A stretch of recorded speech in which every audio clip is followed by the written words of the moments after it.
into the fourth football podcast. It is me, your host, B Hizzy, aka Brendan Hurst, and I am joined as always by Prez, Chris Mullaney. How are you doing, man? I'm all right, mate. I'm all right. Good stuff. Good stuff. We've got matching specs this time today. Yes, I look Spectacles intelligent. Well, I mean, I've cleaned up. I had a bit of a shave this morning. Not that you can really tell, but it's done. I've did what I've done. And we're here for the week 7 preview show. Oh my goodness. Can you believe it? Week 7 already. It just goes too quick and I don't like it. I know playoffs will soon be upon us. I know, and it's a scary thought because we did say this a couple of weeks ago. It's like, you wait all this time for go through the off season. We did so many shows, we talked so much, and then the season's here, and as soon as you blink, it's over. And you're doing it all over again. So, but it is the best time of the year. And we're happy to talk about week 7. But first, as we always do on our week preview shows, we have some business to attend to. So on the pick'ems last week, I went 8-6. You went 7-7. And I guess went 9-5. I don't know why I did it in that order, but we'll roll with it. Which means on the pick'ems, my all-time record is 54-39-1. Yours is 48-45-1, and I guess it's 53-40-1. So it's getting a little bit tighter at the top there. The guests did have one up on us this week. On the Scorching 6, I went 3-3. Chris, you went 2-4, which is tough showing so far. I know. Do you know? But the thing is, I'm actually getting I'm picking the right winner, just not by the right. Yeah. It's not so much losers. It's like the tie. Yeah. I get the tie. I just don't seem to. Yeah. And then you went, and then the guests went 4-2 on Scorching 6, which was a good turnaround for them. So the all-time standings for that is I'm 16-20. Chris, you're 13-23. And the guests are 17-19. So they've got a lead just there. And the locks, Chris, me and you went 1-0, and the guests went 0-1. Which means we're all tied up at 4-2 in the log. So that is heating up big time in that competition over there. But that is that for business to be attended to. So it's looking good. It's tighter than I thought it would be through 6 weeks. So it's setting up good for an exciting end of season run. Exactly. Right then, shall we dive into the week 7 preview? We'll start with Thursday night football, Saints at Cardinals. And I did quite a lot of research for this game. Numbers were brought into this. The Cardinals haven't won a game at home since October last year. And if they lose this one, they'll have gone an entire calendar year without winning a game at home, which is a problem. I said the other week, they do play their best football on the road. And I think that it's only marginal, but it's definitely, you can definitely see it. In 3 road games, they've averaged 21.3 points per game and 355.3 yards per game, whereas at home, it's just 16.6 points per game and 336.6 yards per game, which is, especially in the points, is a huge, discrepancy. Do you know, I said on the review show, and I still stick by what I said, Cardinals losing Thursday and the season's done. Because you cannot physically drop 3 games behind potentially in that NFC West. Because they've still got, I know they've still got the 49ers to play twice, still got the Rams to play, and they've still obviously got Seattle to play, obviously divisionals. But some of the other games are very difficult. They've still got to play the Chargers. They've still got to play 1 o'clock Kirk, which is technically 12 p.m. Kirk because of the way the clocks changed. Yeah, true. Yeah. And they've got the Patriots on a Monday night, and they've got Tom Brady's Bucks in December when they're starting to roll. So you have to get somewhere. I think Robbie Anderson coming in is great. I think DeAndre Hopkins coming in is great. But they have to win. I think this is win or bust. I think I would agree with you there. I think obviously I would have to disagree with you about the season being over. I still think they could definitely make the playoffs with how wide open the division is and how every other team in the division has a glaring flaw. But I don't know if division crown would be just out of reach for them at that point, falling 3 games behind. And especially, I think they're 0-2 in the division right now. So that's a big problem. On the Saints side of the ball, they may be without Andy Dalton and Mark Ingram, who are both questionable. Obviously, they've got Alvin Kamara, so that's a big factor. And who knows what's going to happen at quarterback if Andy Dalton and Jameis Winston, who's also questionable, can't go.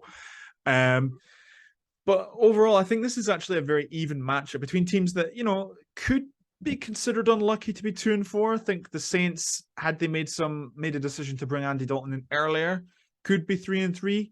And the Cardinals, I think if one play goes another way, they could be they could be 3-3, but they could also be 1-5. So it's hard to say, but I think I would say to a point that if the Cardinals lose this one, I think Cliff Kingsbury's in big trouble.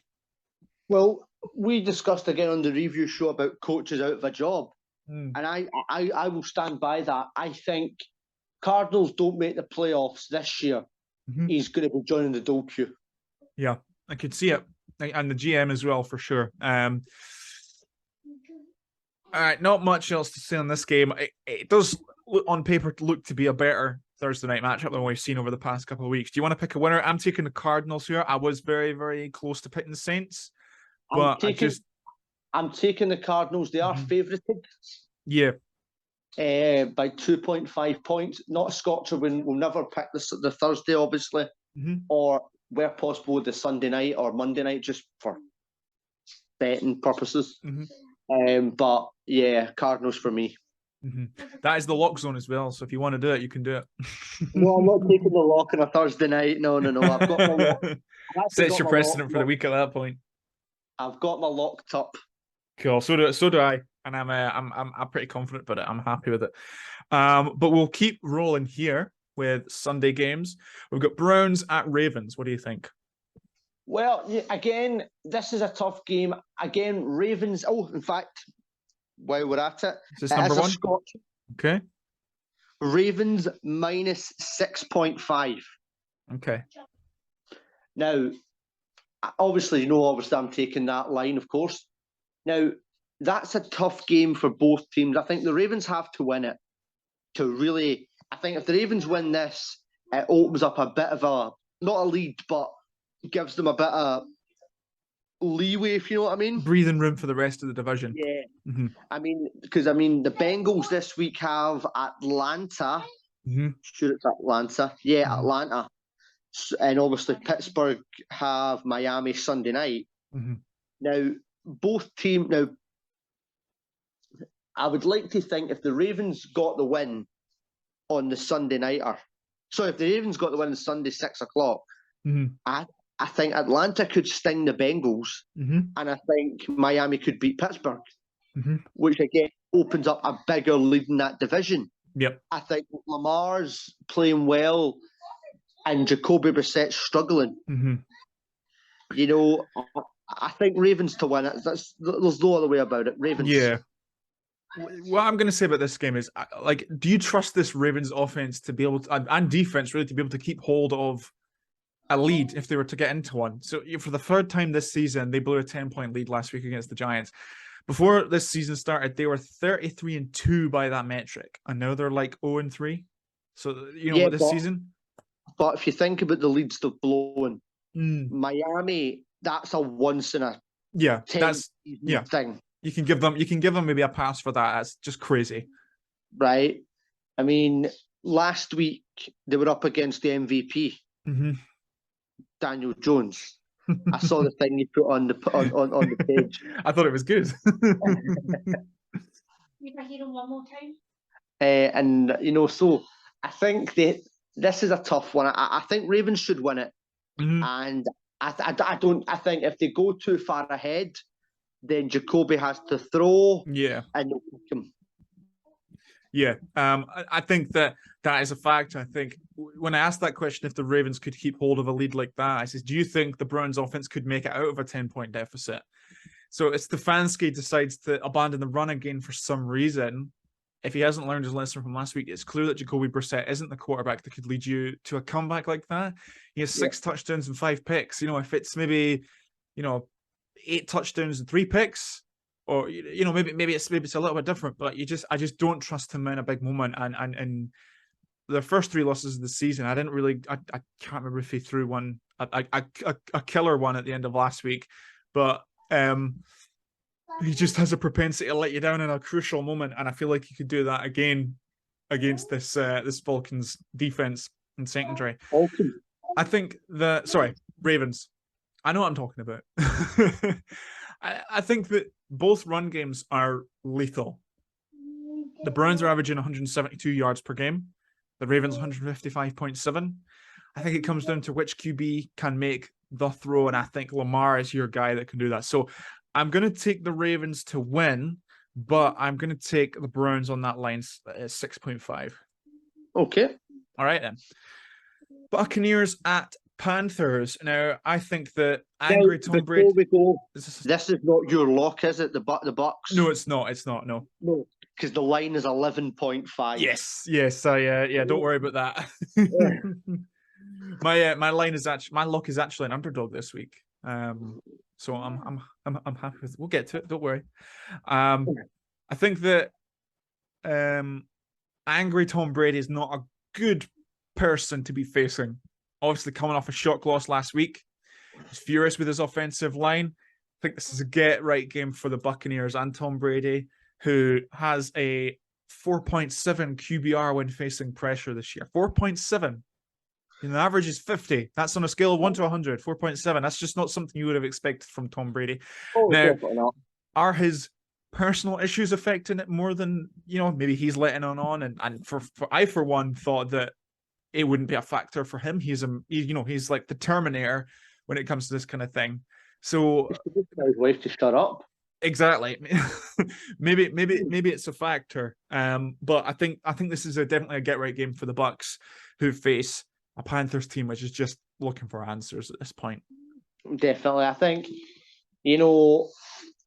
I think that the Bucs will win for a lot of different reasons. Mm-hmm. I mean, Christian McCaffrey is where he's on the trade block. Mm-hmm. Robbie Anderson's gone. Obviously gone, yep. I mean, I just think at the moment the Panthers are a fire sale. I mean, DJ Moore's going to be a Packer before Sunday, so this is something that I'm going to say, and I'm going to be honest. If this Panthers team faced the 0-16 Cleveland Browns, I would pick the 0-16 Browns. I could agree with you there. Mm-hmm. I think they are a bad franchise that basically need an enema. One way to put it. They need to clear everything out and start again. Mm-hmm. No, I agree with you there. Colonic irrigation, that's what they need. That's an image. I don't think this Buccaneers offense has been particularly effective. It's only averaging 20.2 points per game. But I mean, the Panthers just have nothing on offense. I think Baker Mayfield's going to miss a second straight game. And when you look at Christian McCaffrey being their leading rusher and receiver, that's a problem, especially if he's on the trade block. You've got to worry about where are they going to go on offense, because it just seems like whoever they've had at quarterback this season has not been able to find really anybody else. Exactly. I mean, even and it's not a scorcher, but even at 11.5, I would take the Bucs. Yeah, no, I'd agree with you there. I would be I say that I think it'd be a little bit more trepidatious this week, considering what happened last week with a 9.5 point favorites against the Steelers, something like that. But when you look at, the Panthers are probably going to be without JC Horn and Frankie Louvu, who've been their star players on defense in a particularly disappointing campaign so far. You just wonder, what can the Panthers really do? And it could be a goose egg on the scoreboard here. So I'm going to take the Buccaneers. I don't think there was really any other outcome there. All right, let's keep rolling here. We're doing good. Falcons at Bengals. This is an interesting matchup because we've said it for the last 3 or 4 weeks. the Falcons are competitive. Mm-hmm. You know, nobody expected them to be like this. I think if we're being honest, we were all maybe expecting, I don't know, 1-5, 0-6. You know, we were expecting that. I don't think we're if we're all being brutally honest, but they've actually been okay. And I think against the Bengals, they could freak them out. Again, it's two non-elite quarterbacks. Joe Burrow is slightly better than Marcus Mariota. What do you want me to say? Not that. Joe Burrow is not elite. Okay. He's I can see where you're coming from. There's, I think maybe there's a bit of stat padding to an extent. It just seems that it would be, it would be weird that you consider a strength in a guy's game where he can make things happen off script to be a detriment to his overall ranking. But I think it makes sense. I think I know where you're coming from. I wouldn't say he's overrated, but I'd see your logic in saying he's not. Well, if you think about it, right, if his offensive line was great and was holding them back and he was making these throws, fine. But he gets sacked on first down and losses 8, right? So then he's 2nd and 18. So he throws the ball to Jamar Chase and for a first down. And he's got 18 yards. Technically, he's got 10 because he's -8, if you know what I mean. Yeah, I get you. So, I mean, he's a good quarterback. I mean, I think this is a tough game. Is it a Scotcher? It might be a Scotch. No, it's not. Okay. But this is a very interesting game, and if someone, obviously we have to pick a winner, I'm going to go Bengals because the Bengals have to win. Yeah. Because if they lose, they could again be facing a wee bit of trouble to win that division. Yeah, I think if because obviously they're a game down on the Ravens anyway, so they have to keep up pace here. I think they do. I'm going to agree with you. I'm going to take the Bengals here. The Falcons are going to be without Casey Hayward, who hit injured reserve on Tuesday. They could also be without AJ Terrell, who's questionable with a thigh injury. If Terrell can't go, you've got to wonder whether who could they bring in that is going to be able to cover the monstrous Bengals wide receivers. Jamar Chase, Tyler Boyd, and T. Higgins. Now, T. Higgins hasn't been as involved as I think the Bengals would have liked him to be over the past couple of weeks. I think he had maybe one catch very late last week. I could be wrong about that, but I feel like that sticks out in my head. But when a team is down, most likely it's top 2 corners. You've got to wonder, is there any hope for the Falcons here? The Bengals, on the flip side, the Bengals haven't really been able to get anything going on the ground so far this season, which I think is maybe leading to an inflation of Joe Burrow's stats. They're only averaging 89 yards per game. This is up against the Falcons team, which is allowing 104 rush yards per game. So possibly a chance for Joe Mixon to come out and hit the ground running on fire so far. Or in this game. And I think that the Bengals defense has kind of really shored up in the last few weeks. They've only allowed over 17 points just once in their last 5 games. Yep. So, it's led to kind of a turnaround in fortunes for them. I think, as we say, they were pretty unlucky to lose that game against the Ravens. And, they showed that they have a lot of class in the win against the Saints. So I'm going to take the Bengals to win here. And I'm pretty comfortable with it. Okay. But like I say, I don't think that's to say that the Falcons won't make it close. I think it's going to be maybe similar to last week, maybe like a 4-point game, something like that in it for the Bengals, but they do come away victorious. Okay. I just don't see, you saw Joe Burrow being as cool as ever walking into Superdome last week against the Saints with the Jamar Chase from the National Championship, Jamar Chase jersey from the National Championship game on. You just thought Bengals by 1 million to me. Yeah. But yeah, Bengals to win there. And I'm pretty cool with it. All right, Lions at Cowboys. Sneaky interesting one. This is a sneaky interesting one because as we said on the review show, it does look like Dak will play. It does. Yep. But I wouldn't play Dak. Yeah, I'm the same. I think Cooper Rush has probably got enough to win that game. You'd hope. The Lions have obviously had a week off. Now, does that mean that they've got players back who, weren't healthy the last time they played? Possibly. Does maybe having a week off be an effect on you because you've not maybe played every Sunday, so you've maybe had more 13 days to practice, things like that. I think the Cowboys coming off a Sunday night loss. This is another game where they have to win because of the other teams in that division. Yeah. They have to win. I know the Eagles have got the week off. The Giants have a tough game, which we'll get onto. That's next. But if the Cowboys don't win this, they are then 2 games behind on the division. Yeah. Actually 2 games behind, potentially second place in the division. Yeah. Like you say, I think Jerry Jones thinks that Dak Prescott's going to start this one, so I think it's most likely going to happen. But I don't think it really matters who's at QB.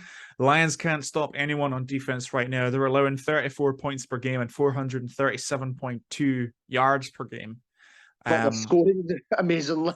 Yes, they are scoring. They're scoring 28 points per game, and they're getting 423.6 yards per game. When it comes down to it, they're 1-4. It's mental. So they're not on the right side of things, and this is facing against a really good, stout Dallas defense. It's only allowing 16.3 points per game and 329.3 yards per game. I don't see the Lions really sniffing much in this one. I'm going to take the Cowboys, and this is one of our weekly scoreline predictions. It doesn't mean anything. It's just a bit of fun. I'm taking the Cowboys with a 28-17 victory. You're gonna say the Cowboys winning? Yeah, Cowboys to win. I don't think it'll be. I don't think Dallas will score that many points. I think with Cooper Rush, I'm going to go 21-10. Okay, all right, fair enough. That's fine. All right, this is your game. This is the Chris Bowl. Giants at Jaguars. Your boyfriend Daniel Jones against the team you support, the Jacksonville Jaguars. I've got the Giants here plus 3.5. Is this a scorcher? It is a scorcher. Yes. Okay. Daniel. Oh no, the missus is just about to get a knife.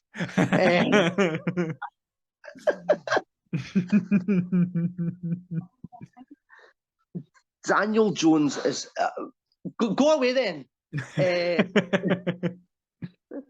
He's playing well, and the running game's doing well, and the tight end's playing well. And I just think that with the way the Jags are turning the ball over again and making mistakes, the Giants' defense is actually playing quite well. I have to be honest. It's a tough one to predict because I mean, can I have a tie? I was going to say, do you want to predict a tie? No, I don't. I really know. I mean, that's why. I mean, it would be really embarrassing if 2 ties in the one season. I have obviously the Giants to win. I have to have the Giants to win because it's plus 3.5. And because it's Daniel, and because of the amount of mistakes Trevor Lawrence is making, no, I'm not going to lock it. I'm going to take just the Giants. Okay. He was thinking about it. I should have pressured you. Say, it's in the lock zone. Are you going to do it? I think you would have done it then. I've got my lock. My lock's locked up. Yeah, that's fine. With this game, the Giants I had them 3-point dogs. It's obviously 3.5. Daniel Jones and the rest of New York offense playing out their mind. The Jags are down in the dumps after 3 straight losses. I mean, talk about the mentality coming into the game. Obviously, Jags are going to want to bounce back. Giants are going to want to keep it rolling. the New York defense is playing really, really well, and they don't have a lot of names. All things considered, they really don't. They're only allowing 18.8 points per game, which is up there with the territory of the Dallas Cowboys defense, which everybody says kicks ass. They're only allowing 350.2 total yards per game. Now, tell me that's not an elite defense when they're able to, essentially allow less than 3 touchdowns per game. Now, I know games are being a lot more competitive this year. The average margin of victory has decreased. That's been a bit of a storyline so far this season. But it doesn't really mean anything to me in that sense when this defense doesn't have a lot of names. On the Jaguars, I'm going to give them some credit here. I think their offense looked pretty good last week. Trevor Lawrence, obviously, he has been in the habit of maybe turning the ball over, but I don't think he did it last week. I don't think he didn't throw a pick. I don't think he did. And they did find ways to get lots of different guys involved. They had Travis Etienne on the ground. Jermichael Hasty had a big long touchdown. Christian Kirk obviously had a touchdown as well. So it was encouraging considering the last 2 or 3 games for the Jags, what had happened in that game. So I'm gonna, but I can't pick against the Giants right now. So I'm gonna take the Giants here, and obviously Giants to cover 3.5. Can't go against the Giants. They're 5-1, mm-hmm. and a Trevon because of Daniel Jones, and they're a Trevon Diggs interception away from being 6-0. Yeah. I mean, could you imagine that 2 6-0 teams in the same division? Exactly. Although the Giants haven't played the Eagles yet, have they? No, they haven't. They haven't. Of course, they haven't. Week 14 when they go 13-1, and then week 18 when it's 15-2. Eagles. Yeah. Yeah. This is probably. I'd say this is probably one of the best games on the early window. I'd say. It's just definitely a good one for sure. All right. Well, we'll keep rolling here. We have an AFC South matchup. Colts at Titans, and we've been asking the question a lot: if quarterback that's kind of struggled through their season so far, can they build on their best passing performance? And the answer kind of has been pretty much no. Can Matt Ryan break that trend? Last week bumped his passing yards per game up to 294.2, which is good, but when he threw the ball almost 60 times, kind of puts it into perspective a little bit. Well, I have the Titans -2.5. Is this a score true? Yep. Because they can't stop a cold, that defense. Mm-hmm. I mean, they couldn't stop a series. I mean, they couldn't stop a line of Hoovers. I mean, they are that bad. Mm-hmm. Mm-hmm. I mean, you'd be better probably gummy bears in front of them. Might stop them. Yeah. But I can't see. I mean, Matt Ryan's playing okay. Mm-hmm. So's Tannehill. Mm-hmm. So this comes to the one factor, and it's called the big fella with the number 22 in his jersey. Mm-hmm. Mm-hmm. I don't think they can stop them, whereas I think the Titans could find a way to stop Jonathan Taylor. If he even plays in this game. But as we always say, fill the box, stop the run. Yeah. They've only had, the Colts have only had 83.7 rushing yards per game, and that's not all been down to the injury to Jonathan Taylor, who's questionable for this game. He's been largely ineffective at times this season. He's been, I said it a couple of weeks ago, he's been pretty much a shadow of himself compared to last year. So that's a factor as to maybe why the Colts offense is struggling. I think the offensive line isn't playing up to how, they've been, reputed to be playing. You look at last week, I think last week was maybe just too much of a battle for the Colts, coming back from 11 points down, and then it kind of really going down to the wire. And the Titans, they rested on their bye week. I think it's going to prove too much for the Colts here, so I'm taking the Titans, and I'll take them to cover here as well. I think that line's just a little bit too delicious for me. Yeah. Have to agree with you. We're 7 for 7 so far, so this is not a good look. Right, we'll get one more in and we'll go for a break, and it's Packers at Commanders. Now, let me tell you something here. I said it on the review show for week 6. If you missed it, I said that the next 3 games for the Packers were possibly the most important of Matt LaFleur's tenure.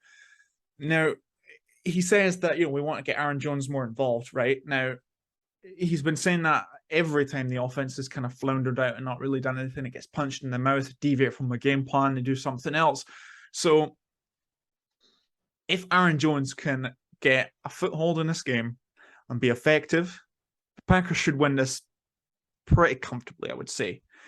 He's their leading rusher with 409 yards and a touchdown on 70 carries so far this season. That's about maybe 12 per game, roughly. Now that's not enough. All season. One touchdown all season. He's not had one in his last 4 games. Now this is clearly a problem.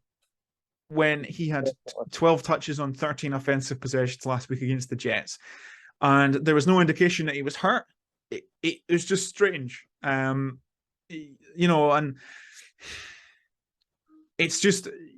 When the identity of this Packers offense is clearly run first, right? This is what they want to do, is they want to run first and open up the opportunity for Aaron Rodgers to be able to throw the ball if they can. All right. Now, the problem is teams have kind of caught on to that, and they're not respecting the Packers wide receivers, which is leading them to stack the box and stop the run. But when Aaron Jones and AJ Dillon, to an extent, are both upwards of 5.5 yards per carry, you got to wonder why the idea is to just freeze them out. Now, is it Aaron Rodgers? Is it Matt LaFleur? I think it's a mixture of both. What do you think? Well, I mailed you the other day. The Packers better not let me down this week. Mm-hmm. I entered a competition where I have to pick a winner, and I picked the Packers. Because I was running out of teams to pick. So I picked the Packers. I watched the Commanders last Thursday to get another stamp on my loyalty card. It's depressing. How could... I mean, I'm actually baffled how MD would pay money. There was a rugby team years ago, had a bucket outside, and you put the money in what you thought, so they could evaluate a season ticket price. You're a Commanders fan, you'd take money out. Yeah. The only good thing is that Taylor Heineke's playing, who can move slightly, which might confuse the Packers. However, the Washington, the Washington offensive line. I mean, I've seen sturdier diarrhea. I mean, that's an image. Got a lot of images today. Is it? Oh my goodness. Oh my goodness, what happened there? But they just can't stop anybody. Yeah, you'd think this Packers pass rush should be pretty happy with what they're facing this week. Exactly. So, on that basis, Packers to win. Yep. It is a scorcher. Okay. And I got Packers at -4.5. Okay. Please tell me you're not locking up the Commanders. No. I'm not doing that at this point. Obviously, the Commanders are going to be without Carson Wentz for this one. Taylor Heineke is going to start. I don't think that's a good thing for Green Bay, if I'm quite honest. I think the locker room loved Taylor Heineke. Obviously, he was their battler last season. Wentz has a propensity to make bad decisions and hold on to the ball too long. And with the way the Packers allowed Bailey Zappi to stick around a few weeks ago, Heineke definitely has a shot to keep this one close as well. I think that this is actually not what Packers fans are thinking. When I heard Carson Wentz wasn't going to play, I was thinking, all right, that's I suppose that's good. And then you think Taylor Heineke and you think Bailey Zappi. I don't know. I kind of equate the two. They're from what I've seen so far from Bailey Zappi, they're almost a little bit similar. Decent arms. Locker room seems to love them. They've got a trust of the offense, which is important, and the coach. So, that's kind of what you want to see for a backup quarterback, a young backup quarterback. So yeah, I think Heineke definitely has a shot to keep this one close. Washington's run game has been very slow to get going so far this season. Yeah. This could be the game to get right. The Packers are allowing 135.2 rush yards per game. All this being said, I don't see the Packers losing 3 in a row here. I think that this is last 2 weeks have been a wake-up call. I think things get adjusted. Hopefully there's maybe a new wide receiver on the sideline, not necessarily playing, but at least he's on the Packers roster. And hopefully he's there to make a big difference. There. So I'm gonna take the Packers to win. I'm gonna take them to cover here as well. Perfect. All right, we'll take a short break, and then when we're back, we'll hit the rest of our kind of early slate games. Then we'll get into the prime time with our very special guest. Here we go then. Jets at Broncos. Super interesting one, this. Can this be prime time?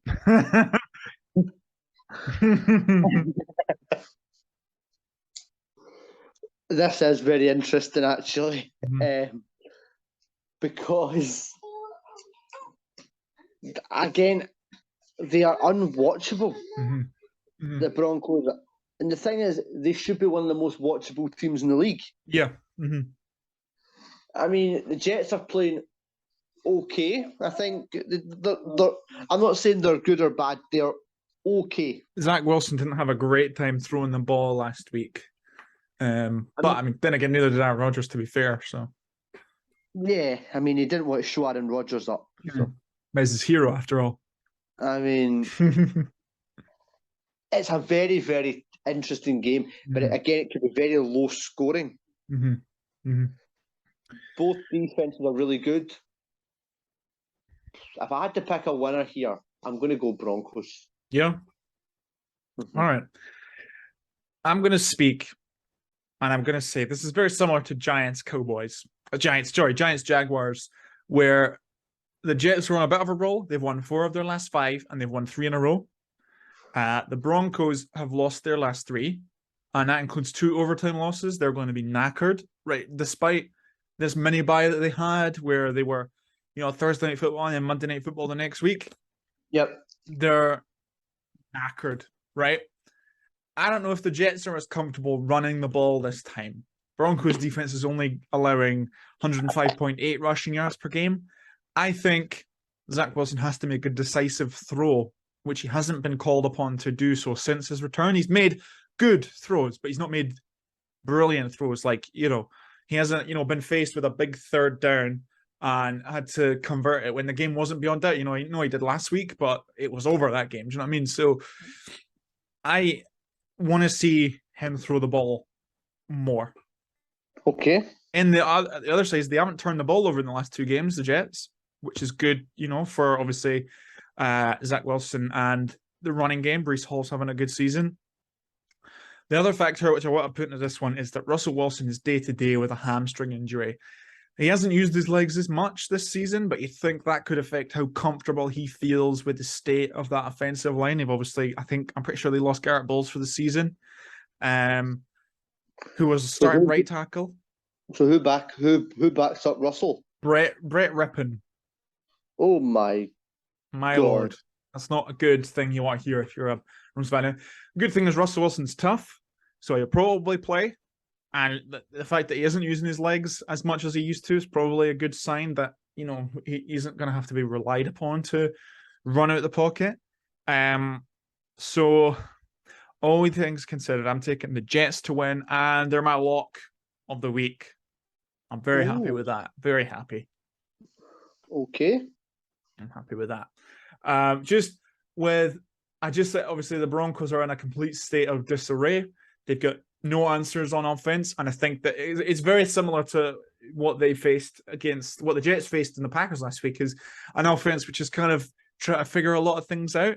And if any sense, to be honest, this Broncos offense is worse because the Packers have the answers, but you look at the Broncos roster, I don't know what they could turn to here. Melvin Gordon, they've just froze him out. Javonte Williams done for the season. Jerry, Russell Wilson can't throw. So I just, let's say the Packers have the answers, they're just not using them. Yeah. What you look at this Broncos roster, what is it? It's not Trinity Benson here, wide receiver. I'm sorry, but it's not going to be. There you go, pick that guy up on waiver wires on fantasy. He's going to have 5 touchdowns this week. So But yeah, I just I feel pretty confident with the Jets just steamrolling this team. They're not afraid, and they've got a coach that they believe in. They've got a philosophy they believe in. Mike LaFleur, the offensive coordinator for the Jets, is just balling out. And if this kind of trend continues, where they're able to, they're not having to rely on defense, and they're able to run games with offense, I think Mike LaFleur could be a year away from maybe getting a head coaching opportunity. Yeah, the place is Matt LaFleur. All right, let's keep rolling here.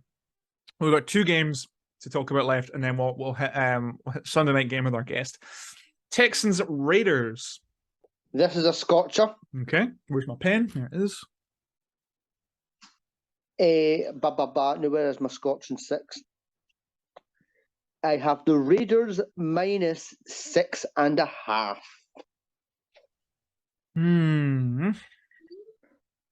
Devontae's coming.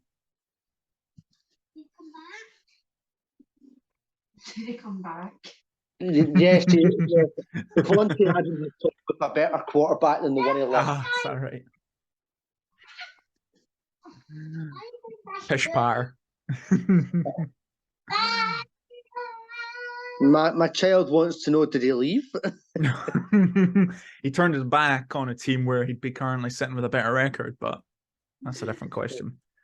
With this game, both these teams are coming off their bye week. The Texans did get their first win. They're not a good football team, 17.2 points per game, and they're allowing 308.8 yards per game,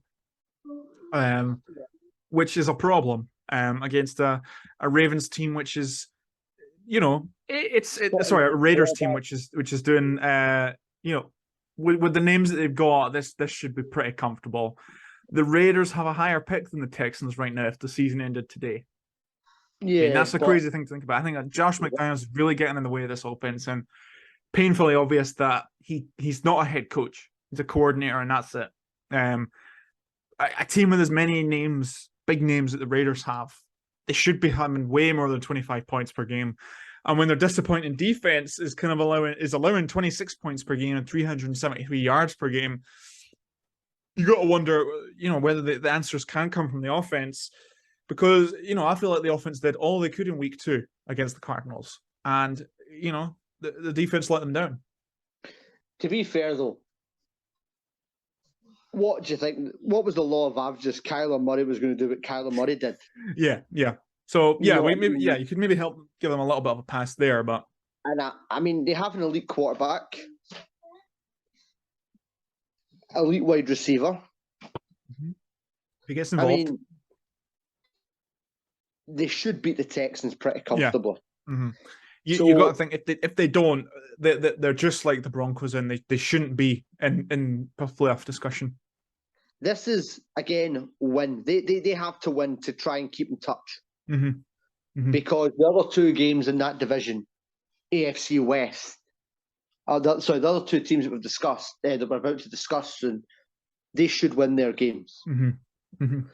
So I'm going to take Raiders, obviously. Yep. I'm going to take the Raiders here as well, but I am going to take the Texans to cover here. I don't trust this Raiders defense not to do something silly and kind of let the Texans stick around and it finish a little bit more uncomfortable than you think. So I'll take the Raiders to win, but I'm going to take Texans to cover there. Let's keep going. Seahawks at Chargers. Now, I think that, the Chargers clearly need Keenan Allen back as soon as possible. Mike Williams can't deal with being matched up against the true number 1 corner. But that being said, I don't think they'd have to rush Keenan Allen back into this one, because I don't think the Seahawks really have a true top corner. I can't remember if Tariq Woolen, who leads the league in interceptions right now, is a corner, if he's a safety. I think he might be a safety. The thing is, the Chargers played Monday. Mm-hmm. So they played Monday, then rest Tuesday, practice Wednesday, Thursday, walk through Friday. Yeah. So that's technically, and then rest Saturday for the game Sunday. So you've only really had 3 days practice, technically.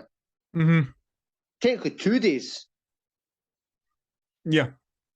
2 days, So, but then again, on the flip of that, the Seahawks rested Monday, practice Tuesday, Wednesday, Thursday, walk through Friday. Yeah. That being said, I think Justin Herbert's better than Geno Smith. I think the running game for the Chargers is better than the running game for the Seahawks. And because they have to win again, the Chargers have to, because, and we'll get onto that in the next game. Yep. I'm taking the Chargers. Yeah. Okay. Chargers to win. Right. Let me talk about this game. Kenneth Walker could be set for a pretty good game. Chargers seem completely unable to stop the run. They're allowing 125 yards per game. But on the other side, Chargers run game should be able to get going here, as the Seahawks are dead last at stopping the run in the league. 165.8 yards per game allowed. So start your Chargers and Seahawks running backs in this one. And then you look at the defense. Joey Bosa's absence through injury hasn't been really affecting Khalil Mack. You'd think that, the defense, the offense could kind of focus on maybe double teaming Khalil Mack, keep him out of the way. But he's putting together a campaign which is kind of worthy of comeback player of the year shouts. He's already put together 6 sacks, which is as many as he got last year. That's a big factor in winning that award. I know he only played 7 games last year, but he's equaled the same amount of sacks he had last year in one less game. So it's a factor. So I'm going to take the Chargers to win here. I'm pretty happy with that. I think that Geno, who's been playing very, very well, we all know, does struggle just a little bit against this pass rush. And yeah, Justin Herbert comes out on top here. Yep. All right, then. The final game of the late Sunday window for Sunday Night Football is Chiefs at 49ers, which is a Super Bowl 54 rematch. Well, as you can probably guess from your thingies, this is the last Scotcher. Yep. Chiefs minus 2.5. Like it. I love it. That's a very thin line when you consider, how many injuries the 49ers have. I can't burst into status quo. I can't burst into status quo. I like it. I like it. Because my child will burst into the words that she knows. And it's weird. Because Arsenal go Saka and Emile Smith-Rowe. So she likes that. Yeah. What was I saying? So, and as you can probably tell, because I've not picked it yet, Chiefs are the lot. All right, yep. The 49ers are beat up. Yeah. I don't know how. I really can't see how they're going to stop the Chiefs here. Considering the guy on the other side of the ball is wearing 15 and has Mahomes. Yeah, I think the defense is just too beaten up to really be comfortable with saying they'll be able to frustrate Patrick Mahomes all day. And the Chiefs are as healthy as they could ask for at this stage in the season. Coming off a loss at home on prime time, and it wasn't on prime time, was it? But it should have been Monday Night Football. The Chiefs' offense is scoring 29.8 points per game and accumulating 395.8 yards per game. Yep. Well, both teams have been pretty excellent at stopping the run. Chiefs have allowed 90.5 yards per game, 49ers 87.5 yards per game. So it comes down to, I think, similar kind of to the Super Bowl, which QB do you trust to make the throw? And I trust Mahomes. So I'm taking Chiefs to win here and cover. In the bathroom. There you go. And yeah, so you're taking Chiefs to cover and their lock as well. Yep. Nice. All right, we'll take a break and we'll bring in our guests to hopefully sit with us through the last 2 games of this Sunday slate.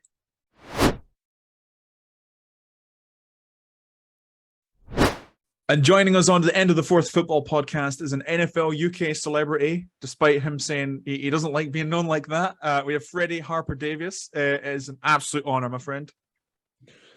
That's a bit extreme, but thanks for having me on. And yeah, I like talking about football. So thanks for the opportunity.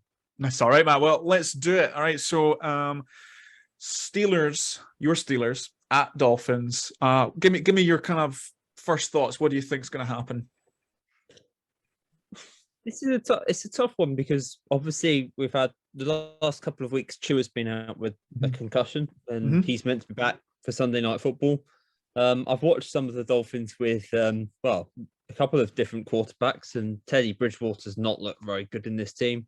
And they're can't remember his name off the top of my head, but their third string, Skylar Thompson, that's the one. He's not looked brilliant either. It's been a bit of a messy looking offense when Chua's been in. They've looked quite electric, but I don't know. It's a tough one to tell because obviously he's been out for a few weeks. We don't know. I assume that he's going to be absolutely fine.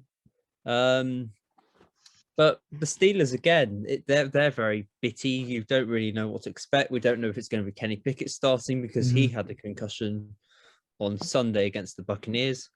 And even if he doesn't, Mitch Trubisky came in on Sunday and played very well, which was very strange because I don't know how much you've seen of the Steelers this season, but our offense has not looked good. It's not been great. Point, really. Yeah, Mitch Trubisky threw the game-winning touchdown last week. So, starters, you mean to go on? Maybe, perhaps, reclaiming the starting job. What would you think to that? If it comes down to picking the two, Kenny Pickett, if he's okay to play, would you think they'd start him? Yeah, I think if Pickett's okay, then you definitely go with the rookie. Yeah. This isn't going to be a season where we're going to win a Super Bowl, so you try and give Pickett as much chance to build up some experience as you can. So. Get the reps and just get better quickly, up to as much as it can. As far as I'm aware, on the quarterback issue there of Pickett and Trubisky, because as Brendan knows, Freddie, I mean, I don't know if you've listened, I'm actually quite high on Kenny Pickett, quite like Kenny Pickett. And we also have a nickname for Trubisky on this show, which is Magic Mitch. All because of week one. And we're going with that. Yeah. Fair enough. So, did you see any of Kenny Pickett when he played for Pitt in college? Or I've seen the clips that obviously you can go onto YouTube and you can YouTube him and stuff like that. And I think when you play near your college facility, a lot of quarterbacks tend to be used to that. I mean, there's no point when quarterbacks struggle. It's like someone who's played at, Cal Tech going to somewhere like New England when it's not really ideal to be playing in hot weather all the time and then go and play in the snow. So, but I do like Kenny Pickett, and I would like the kid to succeed, but I think he needs a lot of help at the moment. We were talking about him getting his first start against Buffalo and talking about it literally being like out of the frying pan and into the fryer. But I mean, of course, he, in the game against the Bucs last week before he went out, he was all right, led the touchdown drive. More importantly, the factor that seems to have really hindered the Steelers so far this season is TJ Watt not being available. And as far as where he's still on injured reserve, is going to miss this game. Yeah, I think the likelihood is we see TJ after the bye week. So we've got the Dolphins this week. We're then in Philadelphia, which that's going to be quite tricky. And then we've got the bye, and then a fairly reasonable stretch after that. But the likelihood is he comes back after the bye. And that could have created a huge mismatch there if he was fit, because it looks like Teron Armstead may miss this game. He's questionable, and the Steelers could have exploited that left side of the line. I feel like, there's not a lot of buzz going at this game. We see a lot of the primetime games this year have been pretty meh, especially on Thursday night. I feel like this is quite a sneaky game between two teams which are evenly matched to an extent. The Dolphins, I think, have an advantage on offense, and especially if Tua's back.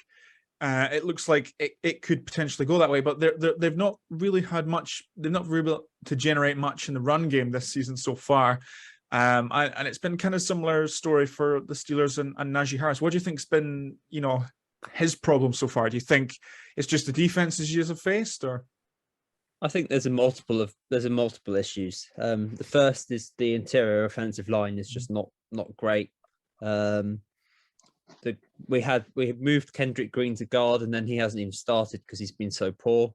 Kevin Dotson, who's been playing, has not been great.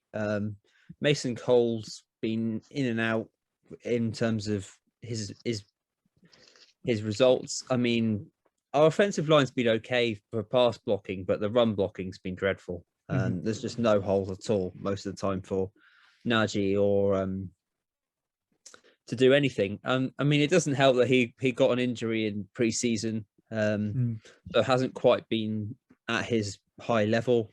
I mean, we've got a undrafted rookie behind him who's coming and looking just as sharp as Najee is. So there's clearly an issue there, but he's not being helped by the fact that we haven't really got much of a run block at the moment, and I'm not convinced on our offensive game plan because, well, at times it doesn't seem like we do have one. We beat the Buccaneers on Sunday through there.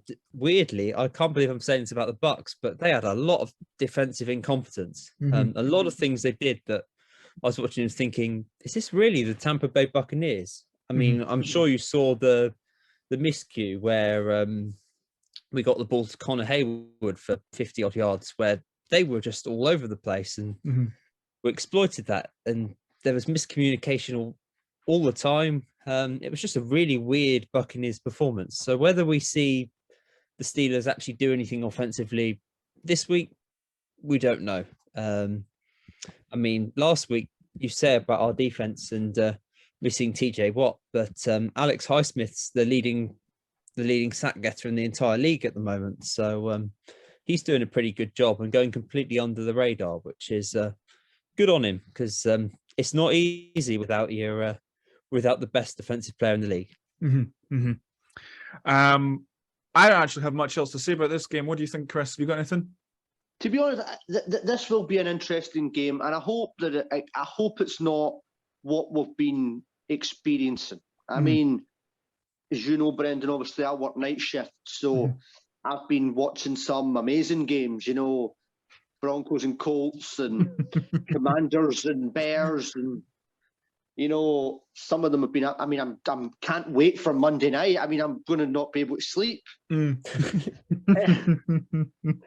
But hopefully this one's an interesting game, because you know I like Tua, I like Kenny Pickett, I like Mitch Trubisky. So whoever the two quarterbacks are, I hope it's going to be a good game to watch. I think it'll be low scoring, but I think if I had to fancy somebody, it would be the Dolphins, purely because they've got a bit more on offense. I was just about to say there, do you gents want to pick a winner? I'm going to agree with you there. I'm going to take the Dolphins. You're our first guest that hasn't picked their own team on Sunday Night Football. So congratulations to you. Chris, what do you want? You want the Dolphins there? No, I want the Steelers. Kenny Pickett? All right. I just think that Sunday night under the lights, make a name for yourself, kid. That's it. So you can ask from the young man. All right, then let's get on to the final game of the week. Freddy, you fancy sticking around to preview this one? Well, I'm more than happy to, but dear oh dear, what a fantastic primetime game this will be. Yes, Bears at Patriots on Monday Night Football. Now, I think that Bailey Zappi should be able to continue his fine work as the Patriots starting quarterback. He's facing a defense that's allowing 353.5 yards per game. So, you know, I feel like against the defense, which seems to be pretty weak, aside from maybe Roquan Smith, you should just allow Mac Jones to heal up and come back at full strength. Yeah, I mean, I would definitely do that. I think Bailey Zappi's come in and done a really reasonable job. I haven't really seen that massive gap between the quarterback play at the moment. I mean, obviously, as we've seen with Cooper Rush, and it happens with so many backup quarterbacks, so it's unreal. They have 3 or 4 really good games, and people start to think, "Oh my word, this is the next big thing." And then you start to realize that he's a backup and he has a poor game, and then there's a load of tape that they can read up on these players, and it catches up to them. But Bailey Zappi's done a very good job. He's done what he needs to. And with Bill Belichick, he'll never put in a game plan that will make it difficult for an inexperienced quarterback. So they've done a really good job. This Bears team. We have been saying that there's no coach which is more important to the team than Bill Belichick is for the Patriots, just because of how he can game plan so effectively, no matter what he's got in front of him. Whether it is a young quarterback who's making only his third start of his career in Bailey Zappi. So I don't think that is a factor in picking against the Patriots, to be quite honest, because regardless of whether Bill Belichick's a defensive guy or not, they just seem to have the cohesion on offense. But with the Bears, as we'll get on to, I don't really have much hope for Justin Fields on this one. I said that I genuinely do feel like he is doing everything he can. But it's similar just to, it's similar to any young quarterback, which is try to, make a play behind such a poor offensive line. The Bears are only averaging 144.8 passing yards per game. So I think he'll make a big throw or two, but I just think he'll be too overwhelmed against the Patriots defense, which has been generating not too many sacks, but they've been annoying quarterbacks and getting in their faces. I think they got into Jacoby Brissett's face a couple of times last week, and Jared Goff was a little bit annoyed against them.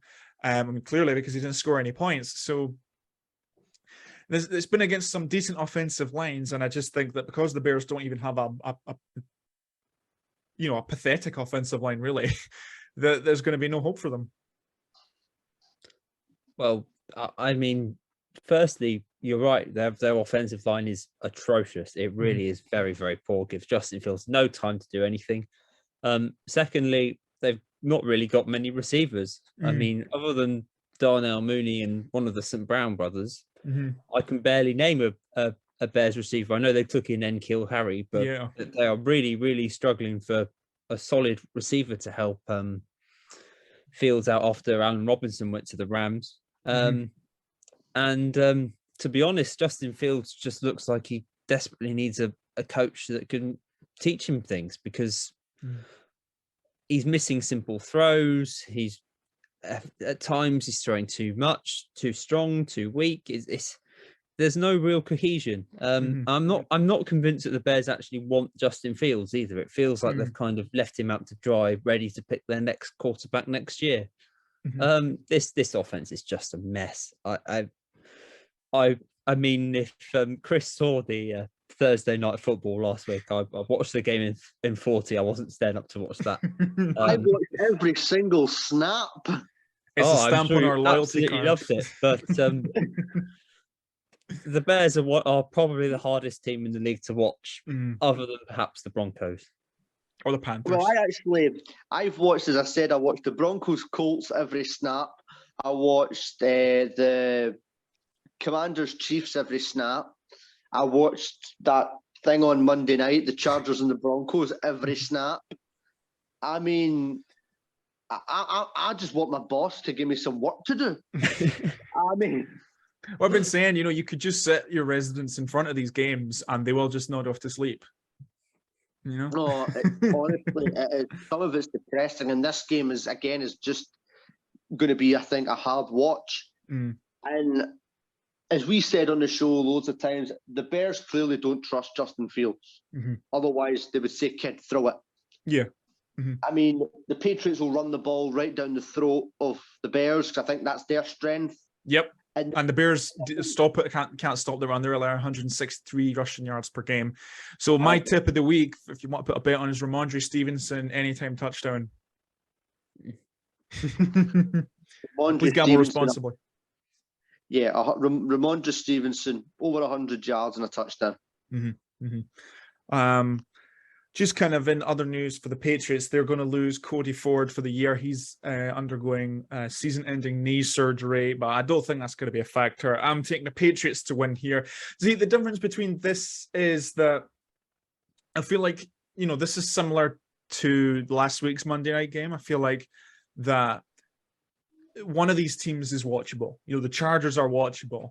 Whereas, obviously the Patriots are watchable here. The Bears aren't, but the Thursday night games, it's just been 4 unwatchable teams the past 2 weeks. And I think that's what's been what's kind of setting it apart for poor Al Michaels having to deal with terrible games to comment on at that age. But yeah, I'm going to take the Patriots here. Chris, who have you got? Patriots. Patriots. And I'm assuming you will go the same here, Freddy. Yeah, Patriots. Yeah, cool.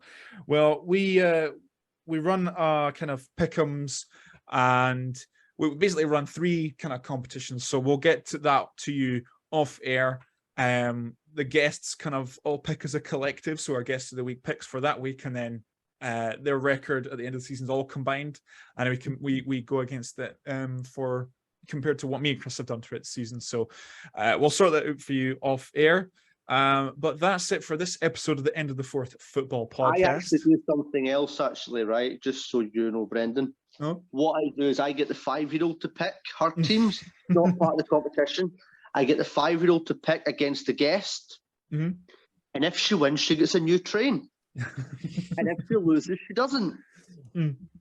She's actually been quite good. Well, she picks by quarterback jersey number, which is sound logic if it works. Jersey number or animal.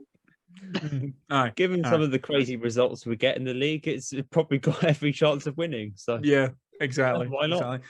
Anyway, you interrupted my intro, Chris. It's unforgivable. I'm afraid you're fired as my co-host now. So that's all right. Get another one as good as me. Yeah, that's it for this episode of the End of the Fourth Football Podcast. Thank you so much for hanging out with us. As always, you can check us out on Facebook, which is End of the Fourth Podcast, on Instagram, which is at End of the Fourth Pod. On Twitter, it's the same thing, but instead of the word fourth, it's 4th, End of the Fourth Pod. Check out the Let's Talk Sports Network. They're on Twitter at Let Talk Sport. And if you're watching on YouTube, I'll link their YouTube channel down in the description. They go live every day: NFL, MLB, NBA, NHL, association football, cricket, golf, whatever you like. Running podcasts, that's what they want. Dan's trying to get things moving on that end. But that's it. Freddy, thank you for coming on as our guest and putting you on the spot to review a terrible game, but we had to do it, so did you. Thank you very much. And is there anything you want to plug on your end? Nothing at all. So. No, that's great. All right, Chris, as always, you've said everything you wish to say. Yep, Prez has said everything. That's it. And from me, Be Hizzy, ciao for now.